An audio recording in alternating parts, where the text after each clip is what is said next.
Avant de commencer l'histoire, dites-nous d'où vous regardez en laissant un commentaire ci-dessous. Si vous appréciez cette vidéo, n'oubliez pas de liker et de vous abonner. Passez une merveilleuse journée. Profitez de l'histoire, tout le monde. Tout est prêt, Benjamin. Le dîner aura lieu vendredi soir, et les fiançailles seront officiellement annoncées. Sophia a déjà fait confectionner la robe. Ce furent les premiers mots de Margaret Langston alors qu'elle entrait dans le manoir de son fils sans frapper, sans prévenir. Comme toujours, Benjamin, assis sur le canapé en train de relire des contrats, leva lentement les yeux, comme s'il venait d'apprendre qu'on allait le poignarder avec une fourchette à salade. « Quelle fiançailles » demanda-t-il, plissant les yeux. « Les tiennes, évidemment. Avec Sophia. Il est grand temps que tu grandisses et que tu arrêtes de rejeter tout ce qui implique le mot mariage. Je n'ai jamais accepté ces fiançailles. Je l'ai déjà dit. Benjamin, s'il te plaît. Tu as 28 ans, et tu as un empire à protéger. Épouser, Sophia est la décision la plus intelligente pour unir nos deux familles. Vous allez bien ensemble. Elle est présentable. Et j'ai déjà une petite amie. » L'expression de Margaret changea, comme si son fils venait de lui annoncer qu'il ouvrait une boutique de crochets sur un bateau pirate. « Quoi ? C'est exact. Je suis en couple, depuis un moment déjà, et c'est sérieux. »« Et qui est-elle » demanda Margaret, les bras croisés et le menton relevé. Benjamin détourna les yeux un instant, et c'est alors qu'il la vit. Isabella Martinez, en train de nettoyer le lustre dans le hall d'entrée, des gants en caoutchouc aux mains, un foulard noué autour de la tête, fredonnant une chanson avec des écouteurs pendus autour de son cou, et faisant des grimaces amusantes. « Elle, dit Benjamin, en pointant Isabella. »« Quoi ? Elle est ma petite amie, » répéta-t-il, se dirigeant directement vers Isabella. « Benjamin, ne t'avise pas de... Drop Tad. » Isabella se retourna, et n'eut même pas le temps de demander qui était quoi avant de sentir les lèvres de Ben sur les siennes. Il l'embrassa sur la bouche, pour de vrai. Pendant 3 secondes, Isabella resta figée. À 4 secondes, elle se demanda si elle était tombée, s'était cogné la tête et rêvait. À la 5e seconde, elle repoussa Benjamin si fort qu'il trébucha sur son propre ego. « T'es fou » cria-t-elle, arrachant ses gants et les jetant par terre. « Je peux expliquer. »« Non, tu ne peux pas. Tu m'as embrassé devant ta mère, et je n'ai même pas fini de nettoyer le lustre. » Margaret resta là, observant, en plein déni. « C'est une mauvaise plaisanterie. Benjamin Langston, tu as complètement perdu la tête. Une femme de ménage ? Une femme extraordinaire, en fait, répondit-il, essayant encore de se ressaisir. Une femme avec un chiffon sur la tête. Ça s'appelle la vraie vie. Tu en as déjà entendu parler ? Margaret ne répondit pas. Elle saisit son sac de créateur avec l'élégance d'une reine offensée et sortit en trombe, ses talons claquant sur le marbre comme si chaque pas était une sentence de tribunal. Une fois la porte claquée, Isabella croisa les bras et fixa Benjamin. « Tu vas me le dire maintenant, ou je dois commencer à deviner ? J'avais besoin d'une issue. Ma mère essaie de me forcer à épouser Sophia Whittaker, et j'ai craqué. J'ai dit que j'étais déjà avec quelqu'un, et tu étais là. Oh, bien sûr. J'étais juste suspendu comme une chauve-souris au lustre, alors pourquoi ne pas faire de moi ta fausse petite amie ? C'était un coup de tête. Un coup de tête ? Si tu avais soudain envie de lancer une nouvelle entreprise, d'accord, mais embrasser quelqu'un sans prévenir ? Ce n'est pas une impulsion. C'est envahir les joues de quelqu'un. Et Xavier ? Écoute, je suis désolé. Vraiment. Je te donnerai un bonus pour le désagrément. Un bonus ? Elle attrapa le chiffon dans le seau et le lui lança. Garde ton bonus là où le soleil ne brille pas, monsieur cravate d'argent. Elle se retourna et partit en trombe vers l'aile du personnel, furieuse. Benjamin resta figé, le chiffon glissant de son épaule, le cœur battant légèrement plus vite. Et ce n'était pas à cause de sa mère. Dans la buanderie à l'arrière, Clara, la collègue d'Isabella, pliait des draps lorsqu'elle la vit entrer, les cheveux en désordre, le visage rouge. Quelque chose s'est passé ? Quelque chose ? Le patron m'a embrassé. Hein ? Gesture. Au milieu du hall, avec sa mère qui regardait. Il a dit qu'il devait échapper à un mariage arrangé, et que j'étais une bonne excuse. Et toi, tu has ressenti quoi ? Isabella souffla. De la colère, de la fureur, de la confusion. Et le baiser. Isabella se tut pendant 2 secondes. Il avait un goût de dentifrice cher et d'un peu d'arrogance. Ça t'applaud.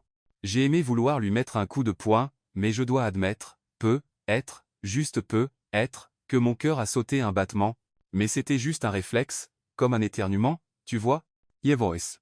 Et s'il revient avec cette histoire de petite amie et de baiser, je le frapperai avec une serpillière avec style. Absolument. Elles éclatèrent toutes les deux de rire. De l'autre côté du manoir, Benjamin regardait via la caméra du couloir, un léger sourire aux lèvres.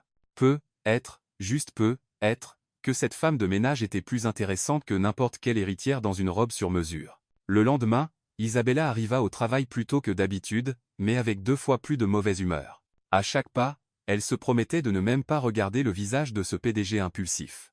Mais cette promesse dura exactement 35 secondes, jusqu'à ce qu'elle voie Benjamin Langston appuyé contre l'encadrement de la porte de la cuisine, une tasse de café à la main, un sourire narquois sur le visage. « Bonjour, petit ami temporaire. Bien dormi ?» taquina-t-il. « J'ai rêvé que j'enfonçais un plumeau dans ton arrogance. Veux-tu que je te fasse un dessin ? Je ne suis pas ta petite amie. Ce qui s'est passé hier était ton meltdown.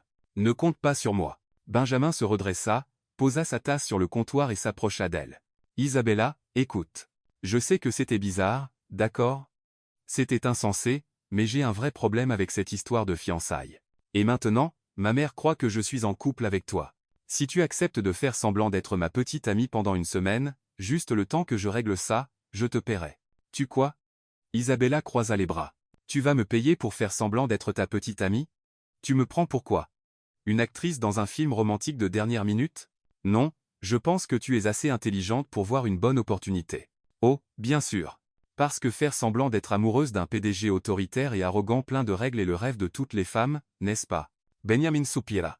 Tu me dis que tu n'as pas besoin d'un peu d'argent en plus ?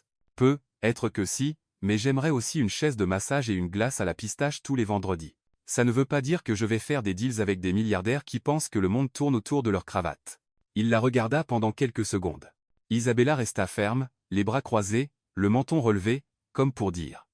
Je suis être pauvre, mais je ne suis pas à vendre. D'accord ? Dit Benjamin. Si tu changes d'avis, fais-le-moi savoir. Il sortit de la cuisine sans un mot de plus, laissant derrière lui une atmosphère lourde de fierté blessée et une odeur de café coûteux. Quelques heures plus tard, Isabella reçut un appel de sa mère. Son petit frère, Lucas, était de retour à l'hôpital. Sa maladie cardiaque s'était aggravée. L'opération devait avoir lieu avant la fin du mois, et la liste d'attente ne bougeait plus vite que si votre portefeuille parlait. Elle raccrocha lentement, les yeux pleins de larmes. Ce soir-là, en nettoyant le couloir, elle vit Benjamin assis près de la cheminée, téléphone à la main. Il leva les yeux en la voyant. « L'offre tient toujours ?» demanda-t-elle. Il haussa un sourcil. « Jusqu'à dimanche. 5 000 $ pour la semaine. Versé directement sur ton compte. 10.000, dit Isabella. Quoi ? 10, et avec un contrat signé, pas de baiser surprise, pas de contact sans permission.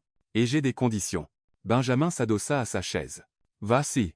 Règle numéro 1, ne me donne pas d'ordre. Je ne suis pas ta secrétaire. Je ne suis pas ton assistante. Je ne suis pas ton petit animal de compagnie chic. D'accord. Règle numéro 2. Pas de commentaires sur mon apparence. Ni bons, ni mauvais. Et n'essaie pas de me relooker comme un projet de transformation personnelle. Tu as vraiment une liste, n'est-ce pas ? Règle numéro 3, je fais ça pour mon frère.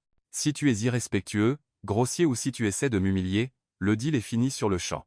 Compris ? Benjamin la regarda. Puis il tendit la main. Marché conclu.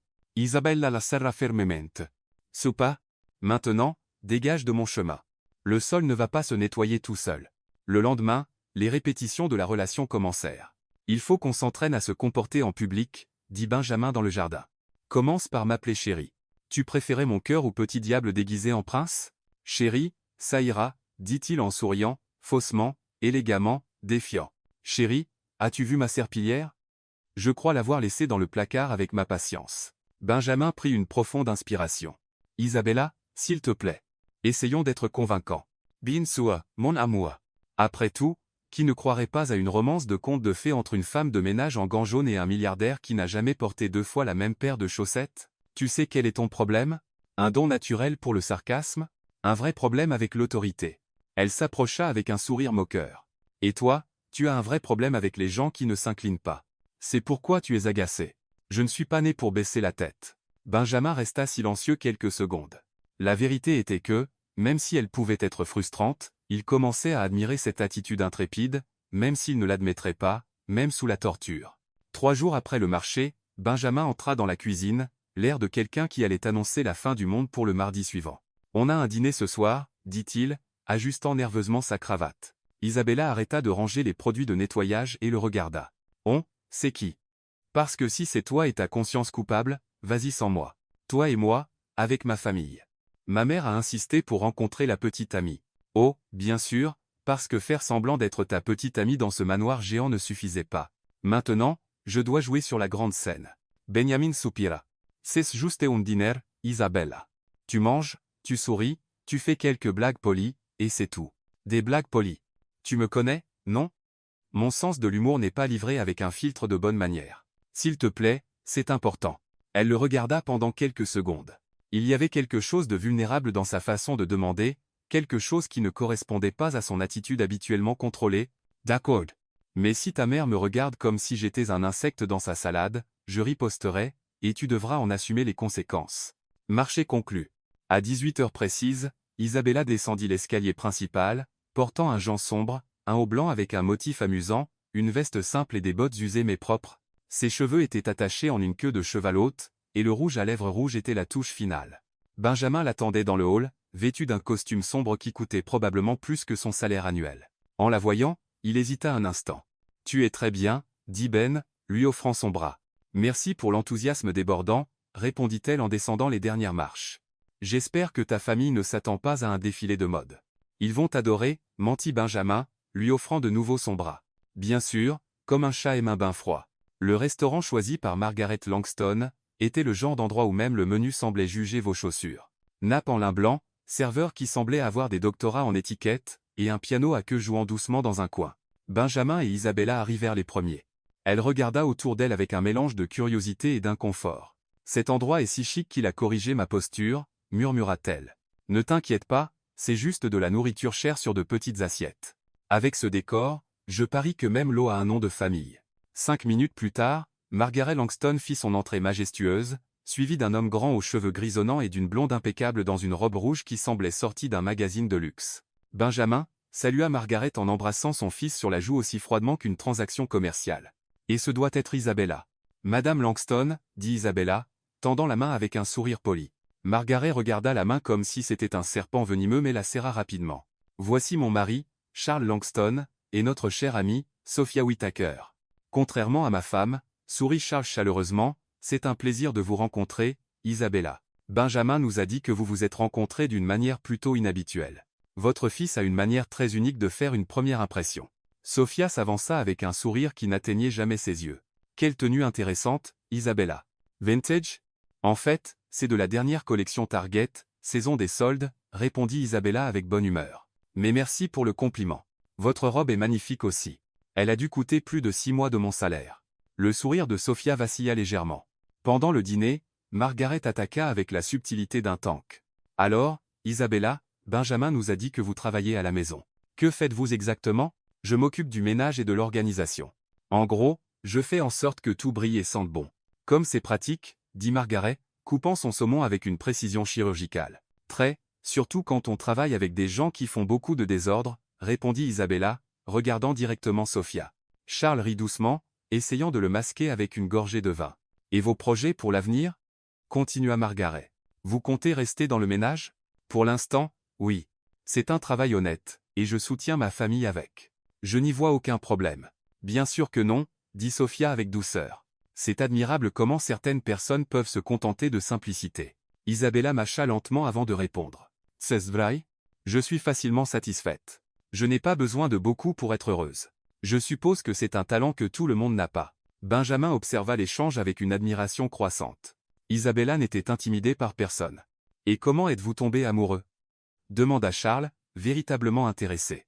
Isabella et Benjamin se regardèrent rapidement. « Ce fut instantané. » dit Benjamin. « Comme un éclair, » ajouta Isabella. « Juste plus humide. »« Plus humide ?»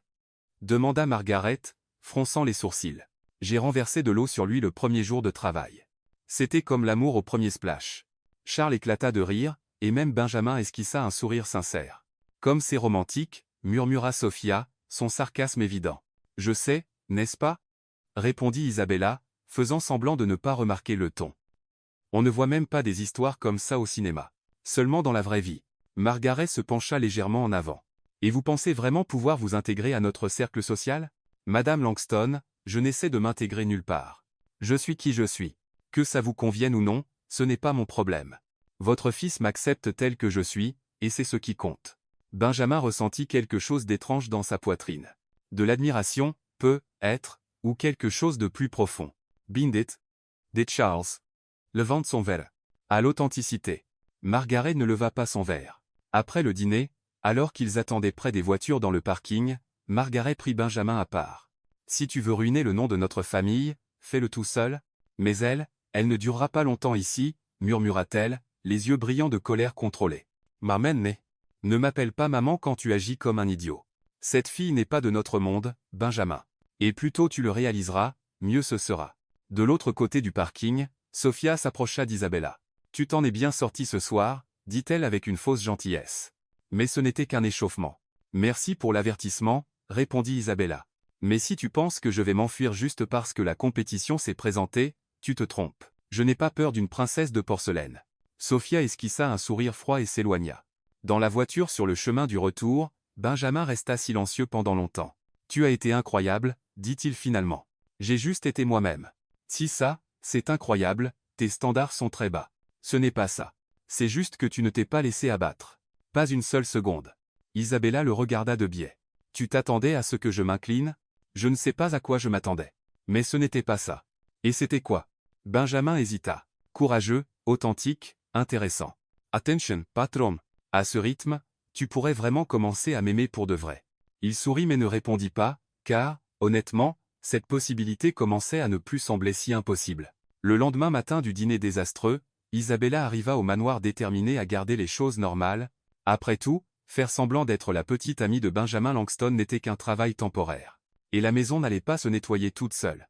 Elle était dans la cuisine, en train de ranger des ustensiles, lorsqu'elle remarqua que le vieux grille-pain faisait un bruit étrange à chaque fois qu'on l'utilisait. De petites étincelles jaillissaient du cordon usé, et elle savait qu'il ne faudrait pas longtemps avant que quelqu'un se blesse. Encore un problème à réparer, murmura-t-elle, attrapant un tournevis dans l'armoire à outils. Isabella avait toujours été douée pour les réparations.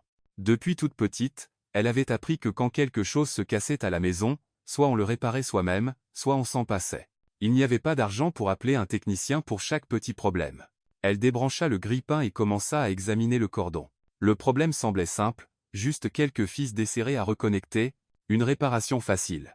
Je vais juste jeter un coup d'œil rapide ici, murmura-t-elle, dévissant le panneau arrière. Ce qu'Isabella ne savait pas, c'est que la prise était défectueuse. Même débranchée, il y avait encore du courant dans le cordon. Quand elle toucha les fils exposés avec le tournevis humide, le choc fut instantané. Une décharge électrique lui traversa le bras, la faisant crier et tomber en arrière, renversant une casserole métallique qui s'écrasa bruyamment sur le sol. Benjamin était dans son bureau lorsqu'il entendit le bruit. D'abord le cri, puis le fracas. Il lâcha ses papiers et courut vers la cuisine, le cœur battant pour des raisons qu'il ne pouvait expliquer. Il trouva Isabella par terre, tenant son bras gauche et respirant fort. Elle était pâle, et il pouvait voir une petite brûlure rouge sur sa main. « Isabella, que s'est-il passé ?» Il s'agenouilla à côté d'elle, touchant doucement son épaule. Le grille-pain était cassé. « J'ai pensé que je pouvais le réparer, » dit-elle entre deux respirations courtes, visiblement en douleur. Benjamin regarda l'appareil cassé et les fils exposés. « Tu as reçu une décharge électrique. Peux-tu te lever? » « Je pense que oui. » Elle essaya de se lever mais vacilla. Le choc avait affaibli ses jambes. Sans hésiter, Benjamin la souleva dans ses bras, ignorant complètement ses protestations. « Et, je peux marcher. Ne fais pas la teuf maintenant, Isabella.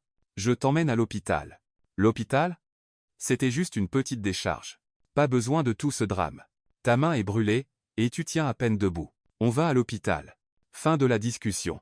Pendant les 15 minutes de trajet jusqu'aux urgences, Benjamin conduisit avec une attention qu'il n'avait pas ressentie depuis des années. Il jetait un coup d'œil à Isabella sur le siège passager à chaque feu rouge, vérifiant si elle allait bien. « Arrête de me regarder comme si j'allais mourir, » dit-elle, remarquant son inquiétude. « J'ai eu pire en essayant de réparer la douche de l'appartement de ma mère. Ça ne me rassure pas du tout. Tu es bien trop tendu pour quelqu'un qui joue juste le rôle d'une fausse petite amie. » Benjamin resta silencieux. Elle avait raison. L'inquiétude qu'il ressentait allait bien au-delà d'une obligation contractuelle. À l'hôpital, il insista pour rester avec elle dans la salle d'examen, même quand elle dit qu'elle pouvait y aller seule. Il resta près du lit pendant que le médecin examinait sa brûlure et posait des questions sur l'accident. « Vous avez de la chance, le choc a été rapide, » dit le médecin. « La brûlure superficielle. Je vais appliquer une pommade et la bander avec de la gaze. Ce sera comme neuf dans une semaine. » Après avoir traité la main d'Isabella et donné des instructions de soins, le médecin partit, les laissant seuls dans la pièce. « Tu vois, je t'avais dit que ce n'était pas grave, » dit Isabella, secouant sa main bandée. « Tu aurais pu être gravement blessé. Pourquoi ne m'as-tu pas appelé pour réparer le grille-pain? Parce que je sais réparer les choses. Je l'ai toujours fait. Et parce que tu aurais probablement appelé un technicien qui aurait facturé 200 $ pour remplacer un fil de 500. Benjamin sourit légèrement. Tu as une vision très pratique de la vie. Quand tu grandis sans argent, tu apprends à être pratique. Soit tu résous les problèmes toi-même, soit tu t'en passes. Sur le chemin du retour vers le manoir, le silence était différent. Moins tendu, plus réfléchi. Parle-moi de ton enfance, dit soudain Benjamin. Isabella le regarda, surprise. Pourquoi veux-tu savoir? Curiosité. Tu parles toujours de gérer les choses seule, de ne dépendre de personne. Ça vient de quelque part. Elle resta silencieuse un moment, regardant par la fenêtre. Mon père est parti quand j'avais 8 ans. Il a juste fait ses valises un matin, et n'est jamais revenu. Il a laissé ma mère avec 3 enfants, et une pile de factures à payer. Je suis désolé. J'avais 2 ans à l'époque. Ma mère a travaillé à 2 emplois pendant des années pour nous faire vivre. J'ai appris à cuisiner, à m'occuper de mes petits frères, à réparer ce qui cassait parce qu'il le fallait. Il n'y avait pas le choix. Benjamin écouta en silence, commençant à comprendre d'où venait toute cette détermination farouche. Et tu n'as jamais été en colère d'avoir dû grandir si vite? Beaucoup, surtout quand je voyais d'autres enfants se plaindre parce que leur téléphone n'était pas le dernier modèle pendant que j'économisais des centimes pour acheter un nouveau cahier. Mais la colère ne paie pas les factures, tu sais. Comment as-tu réussi à garder ta bonne humeur avec tout ça? Isabella rit, un son sincère et chaleureux. Crois-le ou non, ma mère disait toujours que le rire était gratuit. Elle disait qu'on pouvait être pauvre, mais qu'on n'avait pas à être aimé. Que le rire était la seule chose que personne ne pouvait nous prendre. Benjamin sentit quelque chose bouger dans sa poitrine. Une admiration au-delà de l'apparence, au-delà de la première attirance. Ta mère semble être une femme sage. Elle l'est. Elle disait aussi, les hommes riches sont comme de la glace au chocolat belge. Ça semble irrésistible, mais à la fin, ça te rend malade. Benjamin rit sincèrement. Pour la première fois depuis qu'ils s'étaient rencontrés, il rit vraiment à une de ses blagues. Donc, je suis de la glace au chocolat belge? Pire, tu es de la glace au chocolat belge avec un enrobage doré. Joli à regarder, impossible à manger, et probablement toxique. Il rit encore plus fort. Quelle horrible comparaison, mais nécessaire, non? Quand ils arrivèrent au manoir, Benjamin insista pour l'aider à sortir de la voiture, même si elle protesta qu'elle allait parfaitement bien. Tu ne travailles pas aujourd'hui, dit-il fermement. Reposetoi. Je vais parler à Clara pour qu'elle prenne en charge tes tâches. Benjamin, ce n'était qu'une petite décharge. Non, c'est un ordre. Oh, maintenant tu redeviens le patron. Quand il s'agit de ta sécurité, oui, ils s'arrêtèrent à l'entrée du personnel. Et Isabella se tourna pour le regarder. Merci de m'avoir emmené à l'hôpital, d'avoir attendu, de t'être inquiété. Pas besoin de me remercier. Si, il les faute. Je ne suis pas habitué à ça. Habitué à quoi? À ce que quelqu'un se soucie de moi. D'habitude, c'est moi qui prends soin des autres. Benjamin la regarda un moment dans la lumière douce de l'après-midi, avec sa main bandée et un sourire fatigué mais sincère. Isabella semblait moins une femme de ménage défiante et plus une femme forte et courageuse qui avait parfois aussi besoin qu'on prenne soin d'elle. Isabella, ne tombe pas amoureuse de moi, patron, interrompit-elle avec un sourire malicieux. Parce que je suis allergique aux hommes riches. Vraiment? Je le jure, je me couvre de plaques rouges, je commence à éternuer, et je perds complètement la tête. C'est une condition médicale sérieuse. Benjamin sourit. Quels sont les symptômes? D'abord, je commence à trouver les diamants jolis. Ensuite, je commence à aimer les plats avec des noms français. Et au stade final, je commence à croire que le champagne est meilleur que le soda. Ça semble sérieux. Très. Donc, mieux vaut garder tes distances. Pour ta propre sécurité, bien sûr. Elle lui fit un clin d'œil et entra, laissant Benjamin debout à la porte avec un sourire sur le visage et une étrange sensation dans la poitrine. Être qu'elle avait raison d'être allergique aux hommes riches, mais il commençait à penser qu'il pourrait avoir une condition similaire envers les femmes de ménage têtues et drôles, et contrairement à elle, il n'était pas sûr de vouloir guérir. Cette nuit-là, alors qu'il travaillait dans son bureau, Benjamin se surprit à penser à la manière dont Isabella avait parlé de son enfance, de sa mère, d'apprendre à gérer les choses seule. Il y avait une force en elle qu'il n'avait jamais vue chez aucune femme de son cercle social. Sophia Whittaker n'avait jamais rien réparé de sa vie. Elle ne savait probablement même pas changer une ampoule. Mais Isabella, elle, avait essayé de réparer un grille-pain cassé parce qu'elle croyait pouvoir résoudre le problème.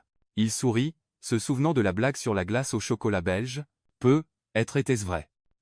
Être était-il vraiment toxique pour quelqu'un comme elle? Mais pour la première fois de sa vie, Benjamin Langston était prêt à prendre le risque et à le découvrir. Une semaine après l'incident du grille-pain, Benjamin apparut dans la cuisine, vêtu d'un costume encore plus chic que d'habitude, avec un regard mêlant détermination et nervosité. « J'ai besoin que tu viennes avec moi à un événement ce soir » annonça-t-il, ajustant les poignets de sa chemise. Isabella, qui préparait une collation, se figea avec un couteau à la main. Quel genre d'événement? Le gala de charité de l'Association des entreprises de Chicago. C'est important pour les affaires. Et ma mère sera là avec Sophia. Oh, je vois. Il est temps de montrer la fausse petite amie à la société. Exactement. As-tu une robe qui conviendrait pour ce genre d'occasion? Isabella rit, mais ce n'était pas un rire joyeux. Bien sûr. Benjamin. Je garde un placard plein de robes chic cachées dans mon appartement d'une chambre, juste là, entre les uniformes de ménage et les pyjamas rapiécés. Il capta le sarcasme et sembla embarrassé. Désolé, je m'en occupe. Quelle est ta taille? N'y pense même pas à m'acheter des vêtements. Je vais me débrouiller. 4 heures plus tard, Isabella descendit les escaliers du manoir, portant une robe noire simple empruntée à sa belle-sœur. Ce n'était pas luxueux, mais ça lui allait bien. Ses cheveux étaient relevés en un chignon élégant, et son maquillage était subtil. Benjamin l'attendait dans le hall, et lorsqu'il la vit, il s'arrêta net. « Tu es magnifique, dit-il, cette fois avec sincérité. Merci. Tu es tolérable. Il rit. Juste tolérable? Je ne veux pas trop gonfler ton ego. L'événement se tenait dans l'hôtel le plus luxueux de Chicago. La salle était décorée de fleurs blanches, de lumières dorées et de tables élégamment disposées. Des hommes en smoking et des femmes en robes coûteuses circulaient avec des coupes de champagne, discutant affaires et charité. Dès qu'ils entrèrent, Isabella sentit tous les regards se tourner vers eux, ou plutôt vers elle. Et ce n'étaient pas des regards admiratifs. « Détends-toi » murmura Benjamin, lui offrant son bras. « Tu as autant ta place ici que n'importe qui. »« Oh Ice, c'est ça. Mais merci d'essayer de m'encourager. » Ils avaient à peine pris leur coupe de champagne lorsque Margaret Langston apparut, suivie de Sophia Whittaker, portant une robe rouge qui coûtait probablement plus que la voiture d'Isabella. Benjamin, chéri, salua Margaret, embrassant son fils sur la joue sans quitter Isabella des yeux. « Quelle surprise de te voir ici. » Isabella. « Bonsoir, Madame Langston. L'événement est magnifique. Oui, n'est-ce pas? Bien sûr, tu n'es probablement pas habitué à ce genre d'environnement. » Avant qu'Isabella ne puisse répondre, Sophia s'approcha avec un sourire empoisonné. « Isabella, quelle robe intéressante. Encore du vintage? En fait, elle est empruntée, mais merci de l'avoir remarqué. Ta robe est ravissante aussi. Elle a dû coûter assez pour nourrir une famille pendant 1 mois. » Le sourire de Sophia vacilla.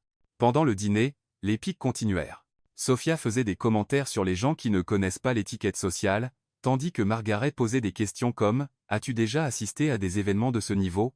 sur un ton qui montrait qu'elle connaissait déjà la réponse. Isabella endura tout avec dignité, répondant avec humour quand elle le pouvait et ignorant quand ça n'en valait pas la peine. Mais la limite fut atteinte lorsqu'elles se rendirent aux toilettes des femmes. « Tu penses vraiment pouvoir continuer cette comédie ?» demanda Sophia, en réappliquant son rouge à lèvres devant le miroir. « Quelle comédie ?» répondit Isabella, en se lavant les mains. « S'il te plaît, une femme de ménage qui sort avec Benjamin Langston. Tout le monde ici sait que c'est ridicule. Tu n'es qu'une distraction temporaire. Que je sois temporaire ou non. Ça ne te regarde pas. Bien sûr que si. Je connais Benjamin depuis des années.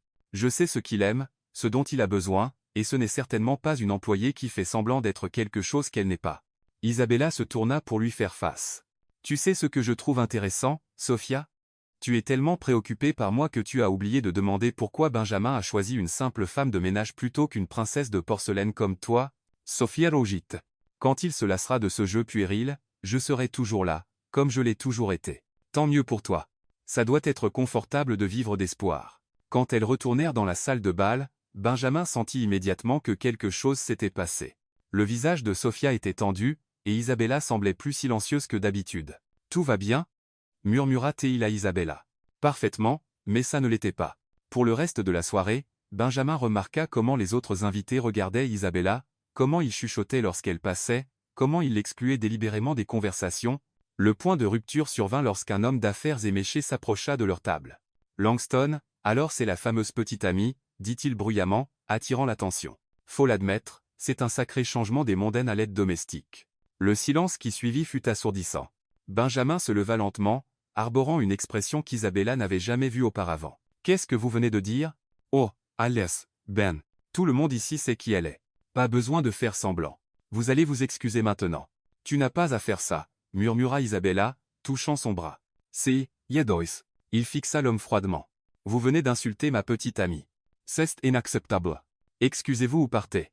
À vous de choisir. » Réalisation qu'il avait franchi la ligne, l'homme marmonna des excuses réticentes et s'éloigna. Benjamin se rassit, mais Isabella était déjà debout. « Je vais prendre l'air, » dit-elle, se dirigeant vers la terrasse. Il la suivit dehors. Sur la terrasse, avec les lumières de la ville scintillant au loin, Isabella s'appuya sur la balustrade, prenant de profondes inspirations. « Merci, dit-elle alors qu'il s'approchait, de m'avoir défendu là, dedans. Pas besoin de me remercier. » Ce type était totalement hors de propos. Il l'était, mais il n'avait pas complètement tort non plus. « Que veux-tu dire ?» Isabella se tourna pour lui faire face. « Benjamin, soyons honnêtes. Je n'appartiens pas à ce monde. Je n'y appartiendrai jamais. Et tu le sais. Ça ne leur donne pas le droit de te traiter mal. Non, c'est vrai.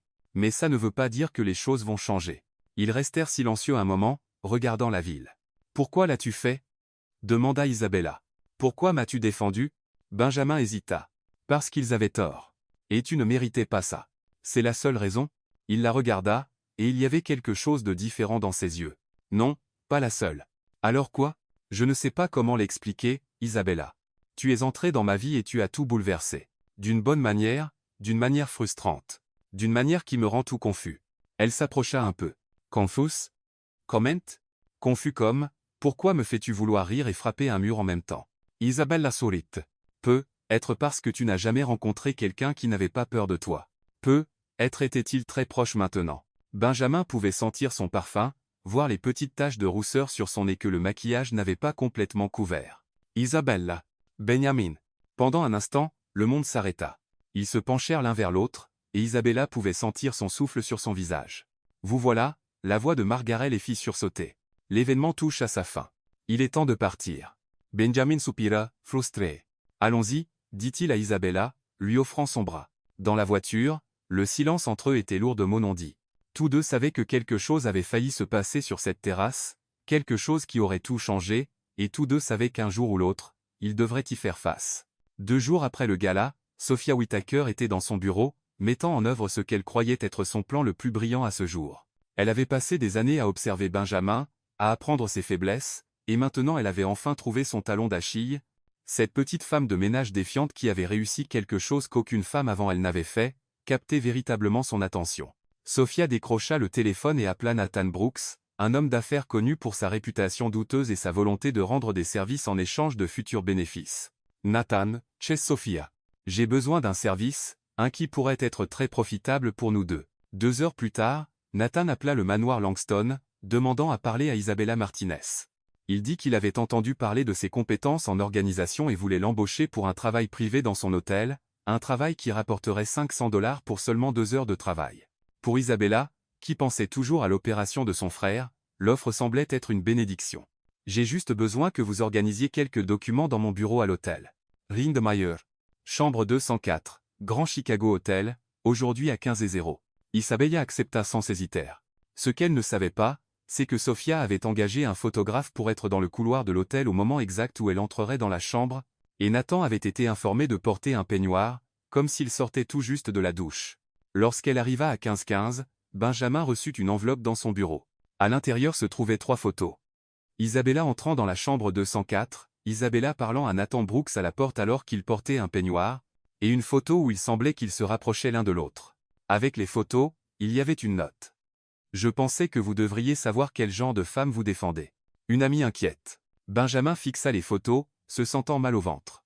D'abord l'incrédulité, puis la colère, et enfin une douleur qu'il n'avait pas anticipée. Quand Isabella revint au manoir à 17h00, elle trouva Benjamin qui l'attendait dans le hall, tenant les photos avec une expression sur le visage qu'elle n'avait jamais vue auparavant. « Où étais-tu » demanda-t-il, sa voix beaucoup trop contrôlée. « Au travail. »« Pourquoi tu demandes ?» Il jeta les photos sur la table basse. « Au travail où, exactement » Isabella baissa les yeux sur les photos, et le sang se retira de son visage. « Benjamin, je peux expliquer. »« Vraiment ?»« Super. Alors explique pourquoi tu étais dans la chambre d'hôtel de Nathan Brooks cet après-midi. Il m'a embauché pour organiser des documents. » C'est tout ce que c'était. Des documents dans sa chambre d'hôtel, avec lui en peignoir. Il a dit qu'il revenait de la salle de sport. Je ne savais pas qu'il serait habillé comme ça. Je ne suis même pas vraiment entré. Je suis parti tout de suite. Isabella, s'il te plaît, ne me prends pas pour un idiot. Je ne le fais pas. Je te dis la vérité. Benjamin Louis tourna le dos. Tu sais ce qui est pathétique ? J'ai vraiment cru que tu étais différente, qu'il y avait quelque chose de réel entre nous. Les mots frappèrent Isabella comme un coup à l'estomac. Benjamin, tu ne peux pas être sérieux. Tu penses vraiment que je ne sais pas quoi penser. Ces photos parlent d'elles-mêmes. Ces photos ne montrent rien. J'étais là pendant 5 minutes. 5 minutes dont tu n'as pas jugé bon de parler en rentrant parce que je ne pensais pas que ça importait. C'était juste un petit boulot avec un homme marié dans sa chambre d'hôtel. Isabella sentit les larmes lui piquer les yeux, mais elle refusa de les laisser couler. Tu sais ce qui fait le plus mal, Benjamin? Ce n'est pas que tu ne m'aies pas cru, c'est que tu n'as même pas demandé. Tu m'as déjà jugé avant d'entendre ma version. Les preuves sont claires, Isabella. Des preuves? Ou cherchais-tu juste une raison pour mettre fin à ça avant que ça ne devienne trop réel? Benjamin se tourna pour lui faire face, et pendant un instant, elle vit du doute dans ses yeux, mais la colère l'emporta. Peut-être que tu as raison. Peut-être que ça n'aurait jamais dû commencer. Isabella prit une profonde inspiration, essayant de rester composée. D'accord. Si c'est ce que tu penses de moi, alors il n'y a plus rien à dire. Elle sortit la clé du manoir de sa poche et la posa sur la table à côté des photos. Je démissionne en tant que femme de ménage et en tant que fausse petite amie. Isabella, attente. Non, tu as été très claire sur ce que tu penses de moi. Je ne suis être qu'une femme de ménage, mais j'ai ma dignité, et je ne resterai pas là où je ne suis pas respectée. Elle se dirigea vers la porte mais s'arrêta avant de sortir. Juste une chose, Benjamin. Quand tu découvriras la vérité, et tu la découvriras, souviens-toi que tu as choisi de ne pas me faire confiance. Souviens-toi de ça. La porte se referma derrière elle, laissant Benjamin seul avec les photos et une sensation de vide dans la poitrine qu'il n'avait pas anticipée. 3 heures plus tard, alors que Benjamin essayait et échouait à travailler, son téléphone sonna. C'était Ethan, son assistant personnel. Monsieur Langston, désolé de vous déranger, mais je pense que vous devriez savoir. J'ai reçu un appel étrange de Nathan Brooks. Il voulait savoir si vous étiez satisfait des photos. Il a dit que Sophia Whittaker lui avait demandé d'appeler pour confirmer que tout s'était passé comme prévu. Benjamin sentit le sol se dérober sous lui. Répète ça. Monsieur, je pense que vous avez été piégé. Benjamin raccrocha et se précipita vers sa voiture. 20 minutes plus tard, il tambourinait à la porte de l'appartement de Nathan Brooks. Quand Nathan ouvrit et vit le visage de Benjamin, toute couleur quitta le sien. Langston, tu vas me dire exactement ce qui s'est passé aujourd'hui. Tout de suite. 5 minutes plus tard, Benjamin avait la confession complète. Sophia avait payé Nathan pour mettre en scène toute la scène. Elle avait engagé le photographe. Elle avait planifié chaque détail. Isabella avait été une victime innocente. De retour dans sa voiture, Benjamin saisit son téléphone, les mains tremblantes. Il avait fait la plus grande erreur de sa vie. Il avait douté de la seule personne qui ne lui avait jamais menti, qui n'avait jamais essayé de le manipuler, qui avait toujours été exactement ce qu'elle prétendait être. Le téléphone d'Isabella sonna plusieurs fois avant qu'elle ne décroche. Allô? Isabella, Chestemoy. Silence à l'autre bout. Isabella, s'il te plaît, ne raccroche pas. J'ai découvert la vérité sur les photos, sur Nathan. Tout était orchestré par Sophia. Encore du silence. Isabella, tu avais raison. J'aurais dû te faire confiance. J'aurais dû demander d'abord, accuser ensuite. J'ai tout gâché. Oh oui? C'est dry. S'il te plaît, reviens, Isabella. Je sais que je ne le mérite pas. Je sais que tu n'as aucune raison de me donner une autre chance, mais j'ai besoin de toi ici.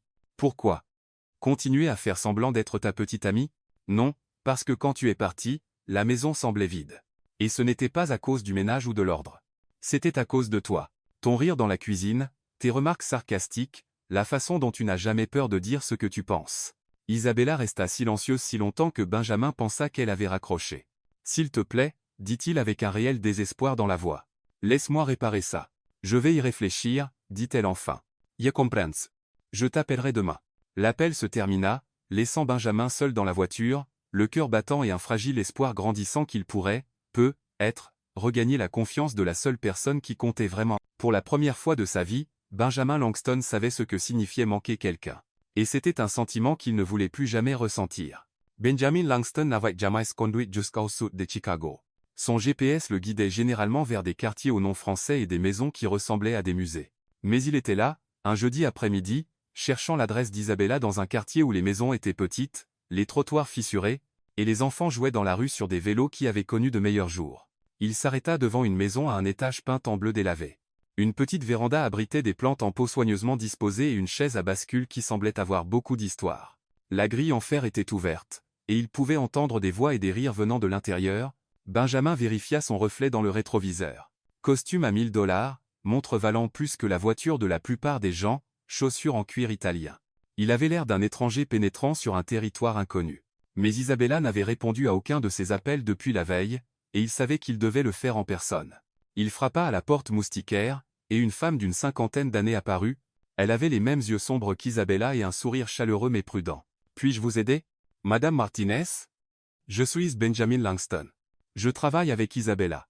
L'expression de la femme changea instantanément. Oh, vous êtes le patron. Oui, madame. J'aimerais parler avec elle, si c'est possible. Elena Martinez le jaugea de la tête aux pieds, comme si elle pouvait voir à travers le costume coûteux. Isabella. Cria-t-elle dans la maison. Ton patron est ici. Quelques secondes plus tard, Isabella apparut, portant un jean délavé et un t-shirt des Chicago Bulls. Elle semblait surprise et pas particulièrement heureuse. Benjamin, que fais-tu ici? J'ai dit que j'y réfléchirais. Je suis venu par l'air. S'il te plaît, tu n'as pas répondu à mes appels, et je devais venir. Elena jeta un coup d'œil entre deux. Eh bien, puisque vous êtes déjà là, entrez. Je ne laisse personne dehors sur la véranda comme un vendeur en porte-à-porte. Maman, ce n'est pas nécessaire. Isabella Martinez, où sont tes manières? Entre, jeune homme. Je viens de faire du café.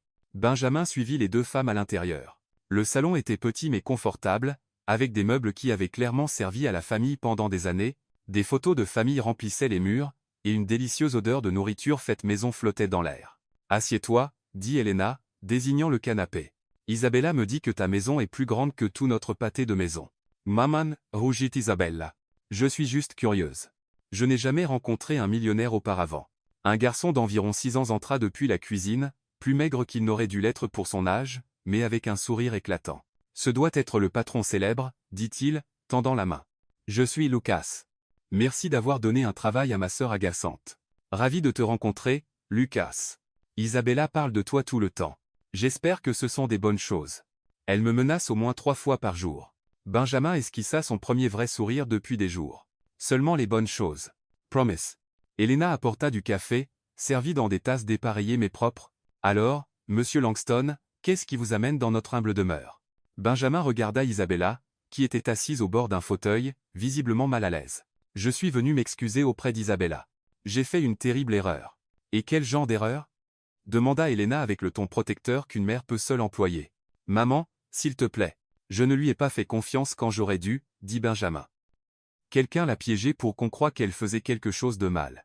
Et j'ai cru les fausses preuves au lieu de lui faire confiance. Elena croisa les bras. Donc maintenant, vous voulez qu'elle retourne travailler pour vous? Oui. Mais pas seulement ça. Je veux réparer les choses parce qu'elle ne méritait pas ce que j'ai fait. Lucas se penchanavant.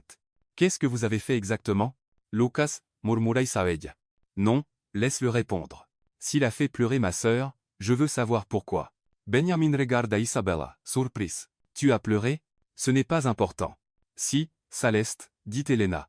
Isabella ne pleure pas facilement, pas même quand elle s'est cassé le bras à 12 ans. Benjamin ressentit une pointe de culpabilité encore plus profonde. Je suis désolé. Vraiment. À ce moment, une casserole fit du bruit dans la cuisine, et Elena se leva. Le dîner est presque prêt.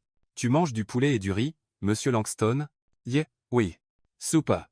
Reste pour le dîner. Comme ça, vous pourrez parler correctement.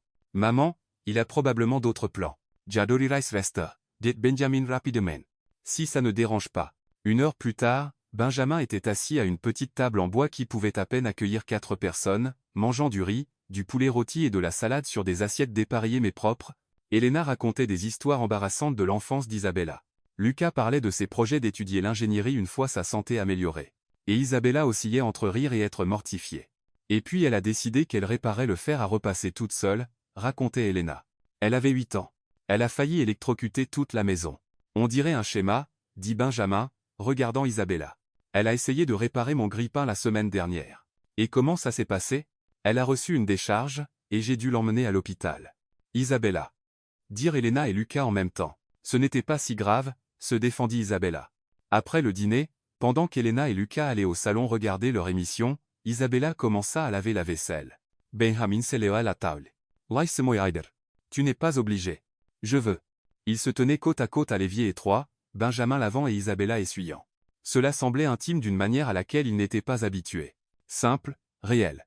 Ta famille est incroyable, dit-il. C'est tout ce que j'ai. C'est pourquoi je travaille si dur. C'est pourquoi je prends des petits boulots, même quand ils tournent bizarrement. Isabelle, à propos de ça, tu as vraiment pensé que j'étais le genre de personne à m'impliquer avec quelqu'un pour de l'argent? Benjamin s'arrêta de laver une assiette. Non, pas logiquement. Mais quand j'ai vu ces photos, j'ai paniqué parce que je commençais à ressentir quelque chose de réel pour toi, et ça m'a fait peur. Isabella s'arrêta d'essuyer. Quelque chose de réel? Oui. Et quand j'ai pensé que tu jouais avec moi, j'ai choisi de croire le mensonge plutôt que de risquer d'être un idiot amoureux. Amoureux? Benjamin réalisa ce qu'il venait de dire et détourna le regard, incertain. Être? Je ne sais pas. Tu m'arranges confouche. Isabella rit, un son doux et sincère. Tu es étrange. Mais tu commences à être un peu moins insupportable. C'est tout? C'est un grand pas. Il y a une semaine, je te trouvais complètement insupportable. Ils finirent la vaisselle dans un silence confortable. Quand Isabella rangea la dernière assiette, Benjamin toucha doucement son bras. Me pardonnes-tu? Vraiment? Elle les regarda longuement. À une condition. Laquelle? La prochaine fois que quelqu'un vient te raconter des histoires sur moi, tu me le demandes d'abord. Toujours. Marché conclu. Et une chose de plus? Vas-y.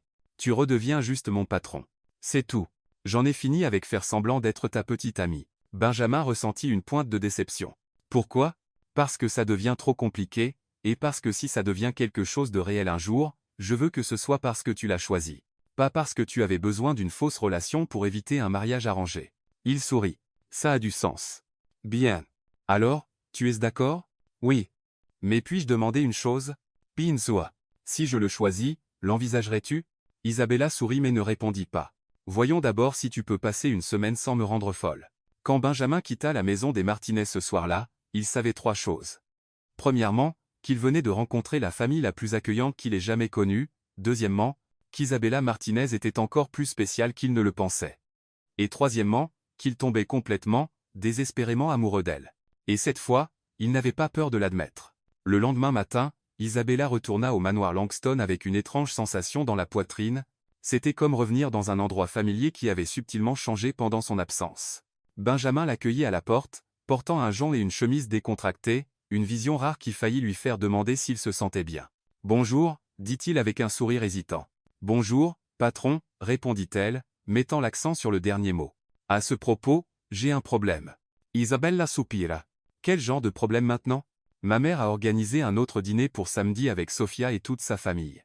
Apparemment, notre réconciliation doit être célébrée publiquement. Réconciliation? Elle pense qu'on a rompu et qu'on s'est remis ensemble. Ce qui est techniquement vrai. Isabella croisa les bras. Benjamin, je t'ai dit que je ne voulais plus faire semblant d'être ta petite amie. Je sais, mais c'est juste une fois de plus. Après ça, je lui dirai la vérité. Je te le promets. Et si elle pète les plombs, qu'elle le fasse. J'aurais dû affronter ça dès le début au lieu de t'entraîner là, dedans. Isabella l'étudia. Quelque chose en lui était différent. Moins d'arrogance, plus de vulnérabilité. D'accord, mais c'est la dernière fois, et pas de drame cette fois. Pas de drame. Cet après-midi-là, alors qu'Isabella organisait des livres dans la bibliothèque, Benjamin apparut à la porte avec un regard presque timide. « Veux-tu voir quelque chose? Ça dépend. C'est cool, ou c'est bizarre? Un peu des deux. » Il la conduisit vers une porte qu'elle n'avait jamais remarquée auparavant, cachée derrière une étagère. Lorsqu'il l'ouvrit, elle révéla un escalier menant à un sous-sol spacieux. « Qu'est-ce que c'est? Mon Lao ?» Isabella descendit les escaliers et resta bouche bée.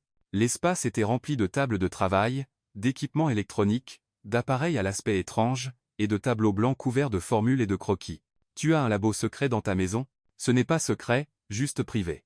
Qu'est-ce que tu fais ici? » Benjamin marcha vers l'une des tables et ramassa un petit appareil qui ressemblait à une télécommande. Des inventions, principalement des appareils qui facilitent la vie des personnes handicapées. Celui-ci, par exemple, il lui montra l'appareil, est un contrôleur qui peut être opéré uniquement par les mouvements des yeux pour les personnes à mobilité réduite. Isabella le prizzo ignosment. C'est incroyable. Ça fonctionne vraiment? Veux-tu essayer? Pendant les 20 minutes suivantes, Benjamin expliqua comment fonctionnaient ses inventions. Il lui montra un système d'ouverture de porte pour les personnes en fauteuil roulant, une application qui traduisait le langage des signes en temps réel, et un prototype de canne intelligente pour les malvoyants. Pourquoi n'en as-tu jamais parlé? Demanda Isabella, véritablement impressionnée. Parce que la plupart des gens ne comprendraient pas. Ils ne voient que le PDG d'une entreprise technologique, pas le gars qui aime réparer les choses. Comme moi avec le grille-pain. Exactement. Sauf que toi, tu as failli t'électrocuter, et moi, je porte des équipements de sécurité. Ils rirent ensemble, et Isabella sentit quelque chose changer dans sa poitrine. Tu es plein de surprises. Tu le sais? Toi aussi. Qui aurait pensé qu'une femme de ménage me ferait remettre en question toute ma vie? Ils se regardèrent un moment jusqu'à ce qu'Isabella détourne les yeux. Retournons en haut. J'ai encore du travail à faire. Ce soir-là, Isabella finissait de nettoyer la cuisine lorsqu'elle entendit de la musique venant de la terrasse. C'était une musique instrumentale douce. Curieuse, elle alla voir. Benjamin était sur la terrasse, ajustant un petit système sonore. Il avait allumé quelques bougies et placé 2 verres de vin sur une petite table. « Qu'est-ce que c'est ? De l'entraînement » dit-il. « Pour samedi, ils s'attendront probablement à ce qu'on danse ensemble. Il faut qu'on ait l'air convaincant. »« Oh d'accord, de l'entraînement. » Mais il y avait quelque chose dans sa manière de le dire qui ne semblait pas être juste de l'entraînement. « Sais-tu danser » demanda-t-il. « Un peu. Ma mère m'a appris quand j'étais petite. » Et toi ? Cours obligatoires dans l'enfance. Ça fait partie du package de l'éducation des héritiers. Benjamin tendit la main. Puis-je ? Isabella hésita un instant avant de la prendre. Il la tira doucement vers lui, plaçant une main sur sa taille et entrelaçant les doigts de son autre main avec les siens. Ils commencèrent à bouger lentement au rythme de la musique. Benjamin était un bon danseur, la guidant doucement sur la terrasse sous les étoiles et la lumière des bougies. « Tu danses bien » dit-il doucement. « Toi aussi. » Ces cours coûteux ont porté leurs fruits. Ce ne sont pas les cours. Non ? C'est la partenaire. Isabella le regarda, et il y avait quelque chose d'intense dans ses yeux qui la fit déglutir difficilement. Benjamin. Isabella, il faut que je te dise quelque chose. Quoi ? Ils s'arrêtèrent de danser, mais il ne la lâcha pas. Ce que je ressens pour toi, je ne l'ai jamais ressenti pour personne. Tu me connais à peine. J'en sais assez. Je connais ton courage, ta loyauté envers ta famille, ton sens de l'humour. Je sais que tu n'as peur de personne ni de rien. Je sais que tu me donnes envie d'être un meilleur homme. Benjamin, arrête. Pourquoi ? Parce que tu confonds la gratitude avec autre chose. Ce n'est pas de la gratitude, Isabella. C'est plus que ça. Il se pencha un peu plus près, et elle pouvait sentir son souffle sur son visage. Je crois que je suis en train de tomber amoureux de toi. Les mots restèrent suspendus dans l'air entre eux. Le cœur d'Isabella battait la chamade, mais une vague de panique la submergea aussi. Il faut que j'y aille. Elle se dégagea rapidement, laissant Benjamin seul sur la terrasse. Dans sa petite chambre dans les quartiers du personnel, Isabella s'assit sur le lit et se couvrit le visage avec ses mains. Son esprit tourbillonnait. Pendant des semaines, elle s'était convaincue que ce n'était qu'un travail, que Benjamin Langston n'était que son patron temporaire, qu'elle était là pour l'argent de l'opération de Lucas, et que tout, absolument tout, était du faux. Mais quand il la regardait comme ça, quand il riait à ses blagues, quand il lui montrait son labo secret comme s'il partageait une partie de son âme, quand il disait qu'il tombait amoureux.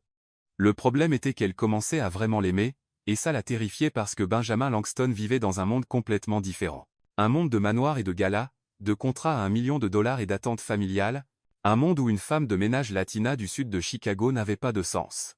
Tôt ou tard, il s'en rendrait compte. Tôt ou tard, la réalité frapperait, et il choisirait quelqu'un comme Sophia Whitaker, quelqu'un de convenable, quelqu'un de son monde.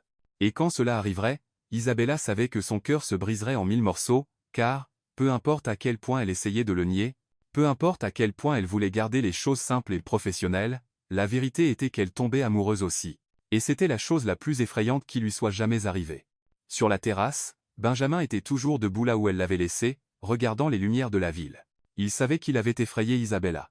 Il savait qu'il avait probablement dit trop tôt. Mais il savait aussi que chaque mot qu'il avait dit était vrai. Isabella Martinez était entrée dans sa vie comme un tourbillon, mettant tout sens dessus-dessous, remettant tout en question, le faisant rire, le mettant en colère, et lui faisant ressentir des choses qu'il n'avait jamais cru possibles. Et maintenant, il devait trouver un moyen de la convaincre que c'était réel, qu'il pourrait fonctionner malgré toutes les différences, malgré tous les obstacles. Parce que pour la première fois de sa vie, Benjamin Langston avait trouvé quelque chose qui valait la peine de se battre, et il n'allait pas abandonner sans essayer. La bombe éclata un vendredi matin, lorsque Margaret Langston se présenta au manoir avec Sophia Whitaker à ses côtés et une expression qui promettait la guerre si quelqu'un s'opposait. Benjamin prenait son petit déjeuner, lorsque les deux femmes entrèrent dans la salle à manger comme des généraux se dirigeant vers la bataille. « Bonjour, Benjamin, » dit Margaret, embrassant la joue de son fils avec une froideur calculée. Sophia a une merveilleuse nouvelle à partager. Sophia sourit, et il y avait quelque chose de triomphant dans ses yeux. « Benjamin, chéri, j'ai parlé à mon père hier. Il est prêt à investir 50 millions dans Langston Tech, mais bien sûr, cela n'arrivera que si nos familles sont officiellement unies. » Benjamin s'étouffa, presque avec son café. « Pardon ? Margaret s'assit gracieusement. C'est simple, Benjamin. L'entreprise a besoin de capitaux pour une expansion internationale. La famille Whitaker est prête à fournir ce capital. Tout ce dont nous avons besoin, c'est de formaliser les fiançailles. J'ai déjà dit que je n'épouserais pas Sophia. Et moi, j'ai dit que tu devais arrêter de te comporter comme un enfant, rétorqua Margaret. Nous avons fixé la date. Le 15 décembre. L'annonce officielle sera dans le magazine Time, et la cérémonie aura lieu à la cathédrale Saint-Patrick. Benjamin se lève de table. Vous avez fixé une date sans me le demander? Nous avons vérifié, dit Sophia, sortant une tablette de son sac. Nous avons regardé ton agenda. Tu es libre ce week-end. Sophia, c'est insensé. Je ne t'épouserai pas. Margaret tapa du poing sur la table. Benjamin Langston, tu vas arrêter cette absurdité maintenant. Ce petit jeu avec l'employé a assez duré. Mes responsabilités n'incluent pas d'épouser quelqu'un que je n'aime pas. L'amour? Margaret rit, mais c'était un son froid et tranchant. L'amour est un luxe, Benjamin. Les affaires sont une nécessité. Et si tu ne peux pas comprendre ça? Quoi? Tu vas me renier? Je retirai le soutien de la famille à l'entreprise. Je vendrai mes parts. Je m'assurai qu'aucun investisseur sérieux ne fasse affaire avec toi. Le silence qui suivit fut assourdissant. Benjamin regarda sa mère, puis Sophia, et réalisa qu'elle ne bluffait pas. Vous êtes sérieuse? Tout à fait, confirma Margaret. Choices, Benjamin. Ta famille est ton avenir, ou un caprice romantique qui ne durera pas 3 mois. Juste à l'extérieur de la salle à manger, Isabella nettoyait le couloir lorsqu'elle entendit la conversation. Chaque mot était comme un coup de poing dans l'estomac. Elle avait toujours su que ce jour viendrait.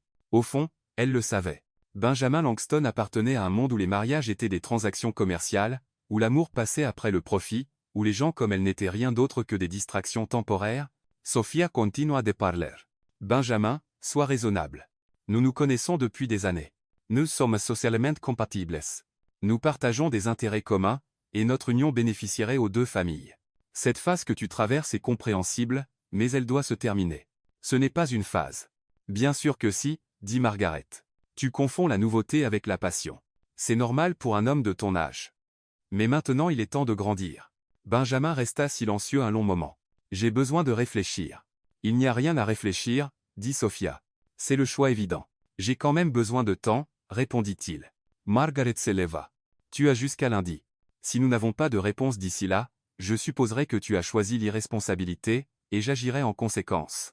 Après leur départ, Benjamin resta seul dans la salle à manger, regardant par la fenêtre sans vraiment voir quoi que ce soit.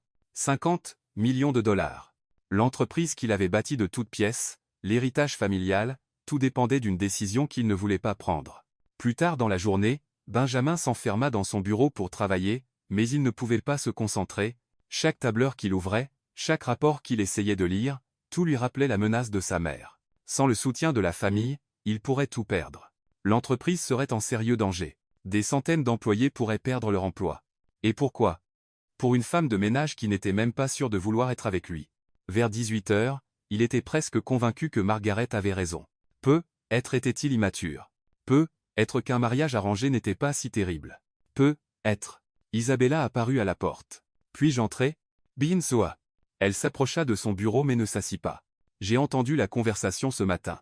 Benjamin soupira. Isabella, non. Laisse-moi parler d'abord. Je comprends la situation. Je comprends que tu as des responsabilités, que l'entreprise compte, que ta famille a des attentes, et il n'y a pas de. Je voulais juste dire, si tu décides d'épouser Sophia, je comprends. Vraiment? Benjamin la regarda, surprise. Tu comprends? Oui, tu as un empire à protéger, des gens qui dépendent de toi. C'est beaucoup à risquer pour ce qu'il y a entre nous. Isabella, ce que nous avons c'est compliqué, et être pas assez pour valoir tout ce trouble. Elle se tourna pour partir mais s'arrêta à la porte. Sois juste heureux, d'accord? De la manière que tu peux. Cette nuit-là, Isabella termina son service et alla dans sa chambre. Elle savait qu'elle ne pourrait pas dormir, alors elle s'assit à son petit bureau et sortit une feuille de papier. Pendant 1 heure, elle écrivit et effaça, écrivit et effaça. Enfin, elle réussit à mettre tout ce qu'elle voulait dire en mots. Quand elle eut fini, elle plia la lettre soigneusement et monta jusqu'à la chambre de Benjamin.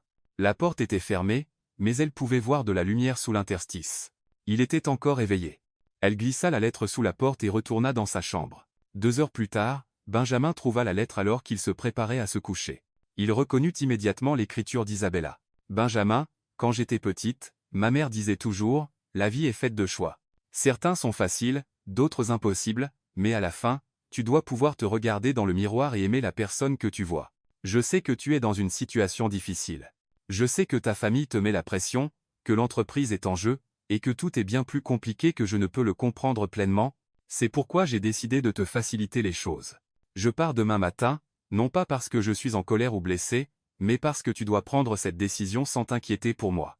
Tu dois choisir ce qui est le mieux pour ta vie, pas ce que tu penses que je veux entendre. Si tu choisis Sophia et la vie que ta famille veut pour toi, je comprendrai. Vraiment, je ne t'en tiendrai pas rigueur. J'espérais même que vous trouviez le bonheur tous les deux. Mais si tu choisis un autre chemin, si tu décides de te battre pour ce que tu veux vraiment, alors viens me trouver, car je serai là à t'attendre. Juste une chose, Ben. Choisis-toi d'abord. Pour la première fois de ta vie, fais un choix qui est le tien. Pas celui de ta mère, pas celui de l'entreprise, pas basé sur ce que les gens diront. Le tien. Tu mérites d'être heureux, de la manière que tu choisis. Merci pour tout. Isabella. P.S. Le nouveau grille-pain que tu as acheté fonctionne parfaitement. Pas besoin de réparation. Benjamin lut la lettre 3 fois. Puis il s'assit au bord de son lit et mit sa tête entre ses mains. Isabella partait pour lui faciliter les choses, pour qu'il puisse prendre une décision sans culpabilité. Elle le protégeait, même si cela signifiait s'éloigner. Et à cet instant, Benjamin Langston sut exactement ce qu'il devait faire. Pour la première fois de sa vie, il allait choisir pour lui-même, et il espérait qu'il n'était pas trop tard. Benjamin ne dormit pas du tout. Vendredi soir. À 5 heures du matin le samedi, il était toujours éveillé, relisant la lettre d'Isabella pour la 10e fois. À 7 heures, il avait pris la décision qui changerait sa vie pour toujours. À 8 heures, il appela Ethan, son assistant. « Ethan, je veux que tu annules tous mes rendez-vous pour aujourd'hui et que tu reprogrammes la réunion avec les investisseurs japonais pour lundi, 10 heures, salle de conférence principale. » Monsieur, mais la réunion avec l'équipe japonaise n'était pas prévue avant mardi. Changement de plan. Et Ethan, je veux que tu invites ma mère, Sophia Whitaker, et tous les membres du conseil. Dis-leur que c'est à propos de l'avenir de l'entreprise. C'est urgent. Oui, monsieur. Autre chose? Oui. Ne laisse pas Isabella partir aujourd'hui. Si elle essaie de partir, trouve n'importe quelle excuse. Dis qu'il y a une urgence de ménage ou quelque chose comme ça. Monsieur. Fais-moi confiance. Le samedi matin, Isabella se réveilla avec une étrange sensation dans la poitrine. Elle avait prévu de partir tôt avant que Benjamin ne se réveille pour éviter des adieux gênants. Mais lorsqu'elle descendit dans la cuisine, elle trouva Ethan qui l'attendait. « Isabella, content que tu sois là tôt. On a une urgence. Quel genre d'urgence? La réunion de M. Langston avec les investisseurs japonais lundi, et apparemment, le service de ménage a annulé à la dernière minute. Il a spécifiquement demandé que tu t'occupes de la salle de conférence. » Isabella soupira. Bien sûr, il fallait une dernière tâche. D'accord. Où est cette salle? 20 étages du bâtiment de Langston Tech. Je te donne l'adresse. Le lundi arriva avec un ciel nuageux sur Chicago. Isabella était dans la salle de conférence depuis 8 heures du matin, s'assurant que chaque détail était parfait. C'était une salle impressionnante avec une immense table en acajou, des chaises en cuir, et une vue panoramique sur la ville. À 9h40, elle finissait de polir la table lorsqu'elle entendit des voix dans le couloir. Beaucoup de voix. C'est étrange, murmura-t-elle. Je pensais que c'était juste les investisseurs japonais. Elle rangeait les produits de nettoyage lorsque la porte s'ouvrit, et des gens commencèrent à entrer, mais ce n'étaient pas des japonais. C'était Margaret Langston, Sophia Whitaker, plusieurs hommes en costume qu'elle ne reconnaissait pas. Isabella, dit Margaret, clairement surprise. Que fais-tu ici? Je nettoyais pour la réunion. Sophia la regarda de haut en bas. Benjamin a invité la femme de ménage à une réunion d'affaires? Avant qu'Isabella ne puisse répondre, Benjamin entra dans la pièce. Il portait son meilleur costume, mais il y avait quelque chose de différent dans ses yeux. De la détermination. De la nervosité. Et lorsqu'il vit Isabella, du soulagement. Parfait. Tout le monde est là. Benjamin, dit Margaret, pourquoi l'employée est-elle encore là? La réunion va commencer. En fait, maman, elle doit rester. Cette réunion la concerne. Isabella sentit le sang se retirer de son visage. Benjamin, qu'est-ce que tu fais? Ce que j'aurais dû faire il y a des semaines. Il prit place en tête de table, regardant tous les présents. Merci à tous d'être venus. Je sais que j'ai convoqué cette réunion à la dernière minute, mais j'avais besoin de vous parler de l'avenir de Langston Tech et de mon avenir. Margaret fronça les sourcils. Benjamin, si c'est à propos de la proposition de mariage, nous en avons déjà discuté. C'est exactement à ce sujet, et bien plus encore. Benjamin prit une profonde inspiration. Pendant des années, vous m'avez dit quoi faire, comment agir, qui épouser, et j'ai suivi parce que je pensais que c'était la bonne chose à faire, parce que je pensais que la famille et les affaires comptaient plus que le bonheur personnel. Sophia s'agita inconfortablement sur son siège. Mais c'est tort. Pas sur l'importance de la famille, pas sur la priorité de l'entreprise, mais sur le fait de sacrifier qui je suis pour ce que vous pensez tous que je devrais être. Il regarda directement Isabella, qui s'appuyait contre le mur, souhaitant clairement pouvoir disparaître. Il y a quelques semaines, une femme incroyable est entrée dans ma vie et a tout changé. Elle m'a fait rire quand je pensais avoir oublié comment faire. Elle m'a fait remettre en question des choses que j'avais toujours acceptées. Elle m'a donné envie d'être une meilleure version de moi-même. Benjamin, murmura Margaret, commençant à comprendre où cela menait. Elle est courageuse quand j'ai peur. Elle est réelle quand je fais semblant. Elle est loyale quand je suis égoïste. Et elle m'aime, non pas malgré mes défauts, mais avec eux. Isabella sentit les larmes lui piquer les yeux, tenant toujours un chiffon de nettoyage comme s'il pouvait la protéger. J'ai réalisé que je l'aimais aussi, plus que je n'aurais jamais cru pouvoir aimer quelqu'un. Sophia se leva soudainement. Benjamin, tu as complètement perdu la tête. Non, Sophia, je l'ai enfin trouvé. Il marcha vers Isabella, qui resta figée, les larmes aux yeux. Isabella Martinez, tu es entrée dans ma vie quand je m'y attendais le moins, et tu as tout bouleversé. Tu m'as appris que l'amour n'est pas une question de commodité. Tu m'as appris que la famille, ce n'est pas seulement le sang, c'est ceux qui choisissent de rester. Tu m'as appris que parfois, la chose la plus courageuse que nous puissions faire est de choisir d'être heureux. Margaret tenta d'intervenir. Benjamin, c'est absurde. Tu ne peux pas sérieusement. Si, je peux, et je vais le faire. Benjamin mit un genou à terre. Là, dans la salle de conférence, devant tout le monde. Avant d'aller plus loin, Isabella, veux-tu m'épouser? Le silence qui suivit fut absolu. Isabella le regarda agenouillé au sol, puis tous les gens dans la pièce qui la fixaient, puis de nouveau lui. Tu es faux, murmura-t-elle. Alors, épouserais-tu un fou? Les larmes qu'Isabella retenait coulèrent. Enfin. Benjamin, es-tu sûr? Ta famille, ton entreprise. Ils devront m'accepter tel que je suis, avec les choix que j'ai faits. Isabella, je ne veux pas d'une vie sans toi. Je ne veux pas me réveiller dans un manoir vide. Je ne veux pas de dîner formel où personne ne rit vraiment. Je te veux. Toi Seoli. Isabella regarda dans ses yeux et n'y vit que de la sincérité. Oui, espèce de fou. Mais tu feras la vaisselle aussi. La pièce explosa en bruit. Certains membres du conseil applaudirent. D'autres semblaient stupéfaits. Margaret était sans voix. Sophia était déjà partie en claquant la porte. Benjamin se leva et embrassa Isabella là, devant tout le monde, et elle lui rendit son baiser, sans se soucier de son uniforme de ménage, sans se soucier de qui regardait, sans se soucier de rien d'autre. Quand ils se séparèrent, il murmura, « J'ai fait mon choix. Enfin, j'ai choisi pour moi. » « Et tu as bien choisi, » dit-elle, souriant à travers ses larmes. L'un des membres du conseil se racla la gorge. Eh bien, c'était inattendu. Mais qu'en est-il de l'entreprise et de l'investissement Whitaker? Benjamin se tourna, tenant toujours la main d'Isabella. Nous trouverons d'autres investisseurs. Nous grandirons à notre rythme. Et si cela signifie commencer plus petit, recommencer, ça va. Au moins, je le ferai avec la personne que j'ai choisie, pas celle que vous avez choisie pour moi. Margaret rôda enfin sa voix. Benjamin, tu ne peux pas être sérieux. Je n'ai jamais été plus sérieux de ma vie, maman, et j'espère qu'avec le temps, tu comprendras. Il regarda Isabella. Prête pour une vie intéressante? Ce sera définitivement une aventure.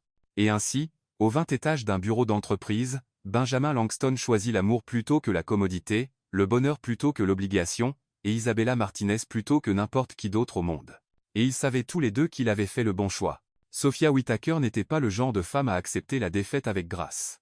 3 jours après la proposition publique de Benjamin, elle était dans son bureau, mettant en œuvre un plan qui ferait regretter à Langston Tech de l'avoir rejeté. Pendant des années, elle avait eu accès à des informations internes par l'intermédiaire de Margaret, négociations, stratégies de marché, codes de prototype non encore brevetés, des informations qui, entre les bonnes mains, pourraient détruire tout ce que Benjamin avait construit. Le jeudi matin, elle passa 3 appels. Un à un journaliste d'investigation connu pour exposer les scandales d'entreprise, un autre au plus grand concurrent de Langston Tech, et le troisième à un hacker qui devait quelques faveurs à la famille Whitaker. Je veux que tout soit divulgué, dit-elle au journaliste. Stratégie commerciale, prototype, développement, contrat confidentiel, tout. À 14 heures, la première bombe éclata. TechScoop publia un article dévastateur. Langston Tech. Pratiques douteuses et secrets industriels exposés. Le rapport révélait des détails intimes sur les lancements de produits à venir, les contrats confidentiels, et insinuait même des pratiques contraires à l'éthique. Aucune d'entre elles n'était vraie, mais toutes semblaient crédibles. Benjamin était en réunion avec l'équipe marketing lorsqu'Ethan entra précipitamment dans la pièce. « Monsieur, nous avons un problème. Un gros problème. » En 2 heures, l'action de Langston Tech avait chuté de 20%. 3 contrats majeurs furent annulés. Les investisseurs commencèrent à appeler, exigeant des réponses. Comment cette fuite a-t-elle eu lieu? Demanda Benjamin, fixant les rapports étalés sur la table. Tout cela était confidentiel. Monsieur, dit Rachel, la responsable de la sécurité, quelqu'un avec un accès interne a fait ça. Quelqu'un qui connaissait nos protocoles. Benjamin n'avait pas besoin d'être un génie pour savoir qui c'était. Au même moment, Isabella était dans la cuisine du manoir, préparant le dîner, lorsque Sofia apparut dans l'embrasure de la porte. Elle portait une robe rouge et un sourire qui annonçait des ennuis. « Bonjour, Isabella. Je suppose que tu as vu les nouvelles. » Isabella se tourna, tenant toujours le couteau qu'elle utilisait pour couper des légumes. « Quelle nouvelle? À propos de l'entreprise de ton fiancé qui s'effondre. Quel dommage. On dirait que choisir l'amour plutôt que la logique a ses conséquences. C'était toi. Moi? » Sofia feignit la surprise. « J'ai simplement partagé des informations qui étaient à ma portée. Des informations qu'une personne intelligente aurait mieux protégées. » Isabella posa le couteau sur la planche à découper et se tourna complètement vers elle. « Tu as fait tomber une entreprise entière parce que tu ne pouvais pas supporter le rejet. J'ai protégé mes intérêts et montré à Benjamin ce qui arrive quand on choisit la mauvaise personne. » « La mauvaise personne ?» Isabella rit, mais ce n'était pas un rire joyeux. « Sofia, veux-tu savoir quelle est la différence entre toi et moi? Éclaire-moi. Quand les choses deviennent difficiles, je retrousse mes manches et je répare. Toi, tu brûles tout et tu blâmes quelqu'un d'autre. Quelle philosophie touchante.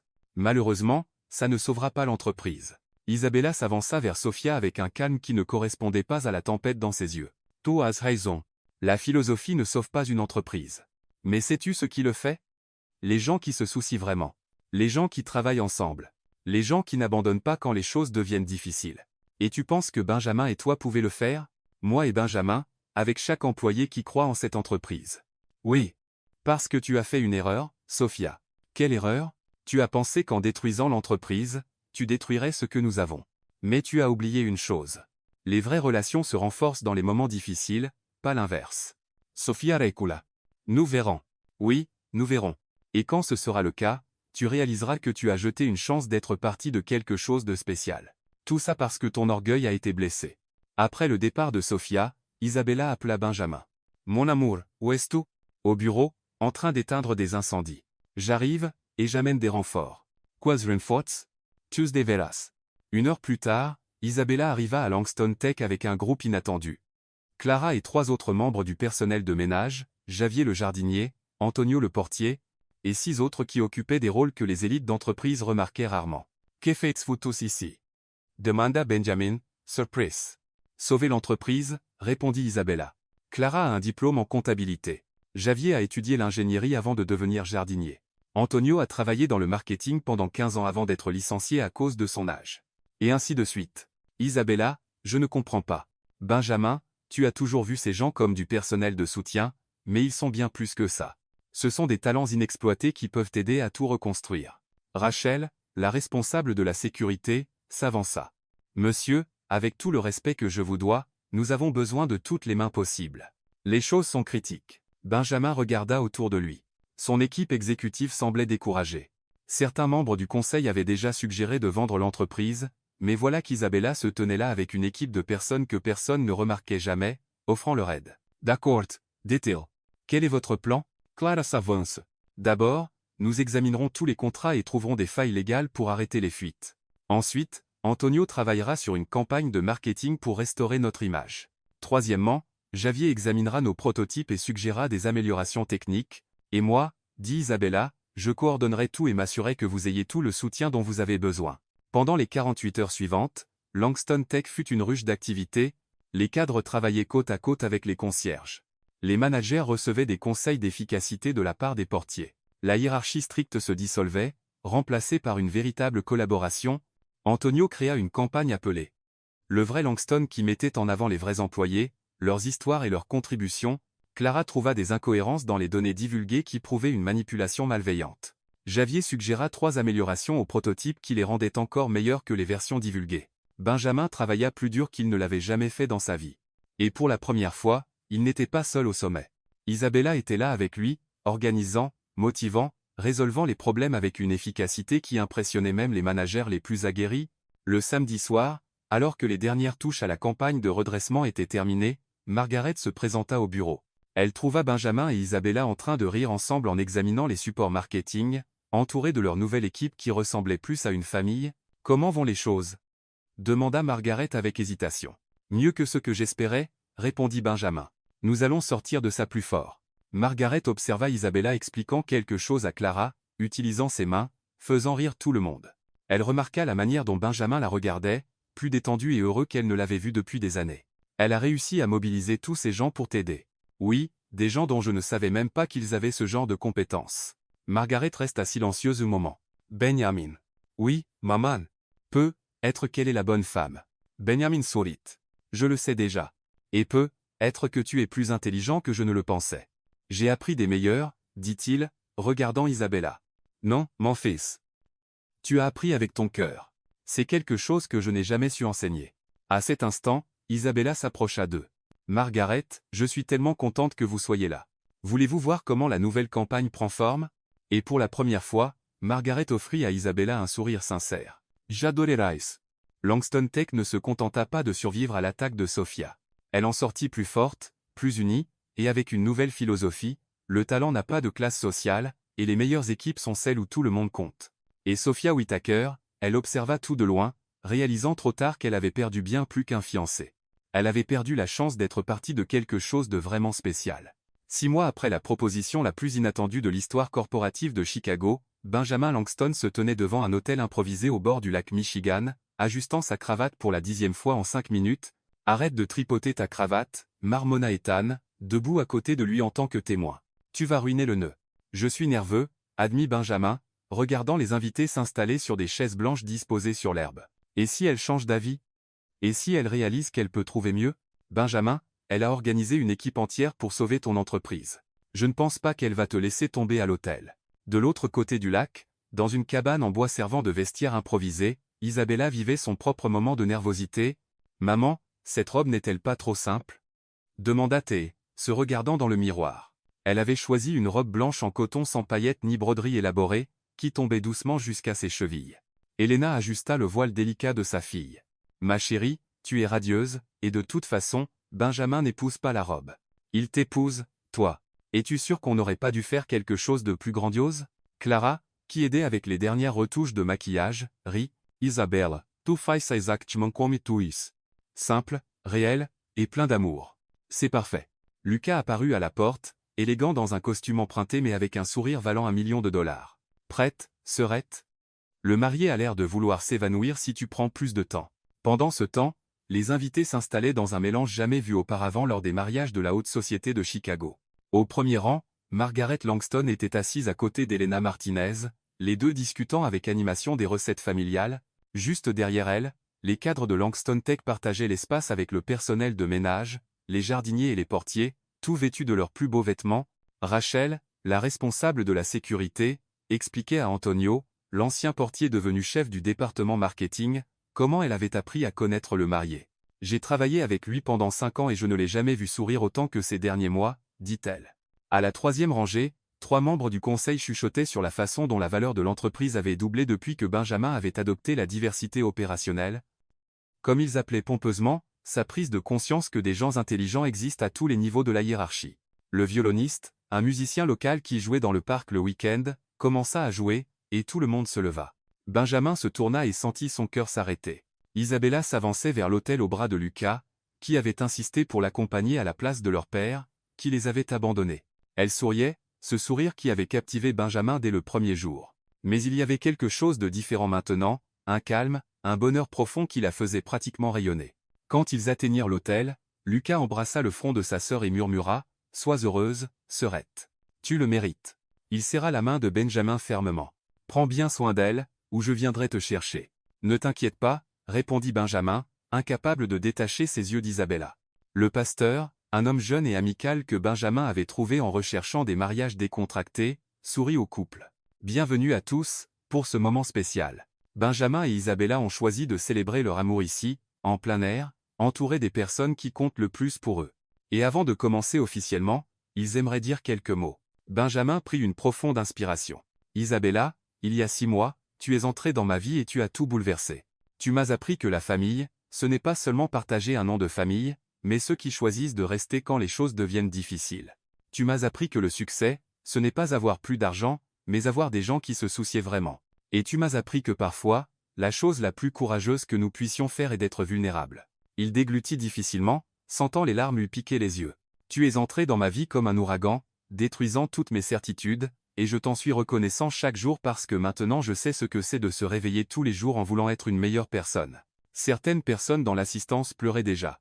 Margaret essuya discrètement ses yeux avec un mouchoir en dentelle. Isabella sourit à travers ses propres larmes. Benjamin, tu es la personne la plus têtue, contrôlante et compliquée que j'ai jamais rencontrée, commença-t-elle, provoquant des rires dans la foule. Mais tu es aussi le plus loyal, généreux et drôle. Tu m'as fait croire que les contes de fées existent, juste pas comme on les voit dans les films. Elle serra ses mains fermement. Tu m'as appris que l'amour, ce n'est pas être d'accord sur tout, mais choisir de se battre contre le monde ensemble quand c'est nécessaire. Tu m'as montré que parfois, la bonne personne apparaît au moment le plus inattendu, au lieu le plus improbable. Et tu m'as appris qu'il vaut la peine de prendre des risques pour quelque chose qui compte vraiment. Maintenant, dit le pasteur, passons aux anneaux. Ethan tendit les simples anneaux en or qu'ils avaient choisis ensemble dans une petite bijouterie du centre-ville, loin des boutiques chics suggérées par Margaret. Benjamin, prenez-vous Isabella comme épouse, promettant de l'aimer, de la respecter et de la soutenir dans tous les moments de la vie? Oui, dit Benjamin, la voix tremblante d'émotion. Isabella, prenez-vous Benjamin comme époux, promettant de l'aimer, de le respecter et de le soutenir dans tous les moments de la vie? Oui, répondit-elle, glissant l'anneau à son doigt avec des mains légèrement tremblantes. Alors, par le pouvoir qui m'est conféré, je vous déclare maintenant mari et femme. Benjamin, vous pouvez embrasser la mariée. Le baiser fut long, passionné et rempli de promesses. La foule éclata en applaudissements, acclamations et sifflements. Clara cria enfin. Assez fort pour effrayer les mouettes près du lac. Mais la surprise vint lorsqu'ils se séparèrent.